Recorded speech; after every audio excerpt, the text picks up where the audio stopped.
ଆଜ୍ଞା, ଗୋଟିଏ କଥା କହିବି ସାର୍, ରଜରେ ମଦ ଖାଆନ୍ତୁ ନାହିଁ, ଯାତ୍ରାକୁ ଅଧାରୁ ଛାଡ଼ନ୍ତୁ ନାହିଁ। ଓଡ଼ିଆ ଜାତିରେ ଗୋଟେ ଅଛି, ରଜ ହେଉଛି ବଡ଼ ପର୍ବ। এই ପର୍ବକୁ ଏମିତି ଉପଭୋଗ କରନ୍ତୁ, ନିଶାମୁକ୍ତ କରନ୍ତୁ। ନିଶାମୁକ୍ତ, ଦେଶମୁକ୍ତ, ଘର ହିଁ ମୁକ୍ତ, ସ୍ତ୍ରୀ ପିଲା ଛୁଆ ସମେତ ଆରାମସେ ରହିବେ।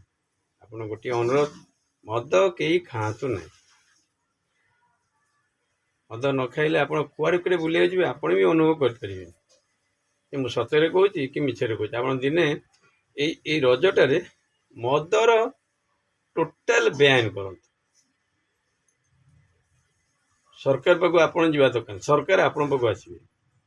ଆଉ ମଦ ପିଇଦେଲେ ଆପଣ ଯଦି ଗଡ଼ିବେ, ପିଲା ଛୁଆ ହଇରାଣ, ସମେତ ହଇରାଣ। ଆପଣ ଖାଲି ଅଯୋଧ୍ୟାରେ ଝଗଡ଼ା ଘରକୁ ଆଣିବେ। ଏତେ ଦାମିକା ପ୍ୟାଣ୍ଟ ସାର୍ଟ ପିନ୍ଧିବେ, ବଜାରରୁ ସପିଂ କରିଥିବେ, ଲକ୍ଷ ଲକ୍ଷ ଟଙ୍କା ଜିନିଷ ଆଣିଥିବେ, ତାକୁ ପିନ୍ଧି ପାରିବେନି, ନାଳି ନର୍ଦ୍ଦମାରେ ପଡ଼ିବେ। ଲାଭ କ'ଣ ହବ?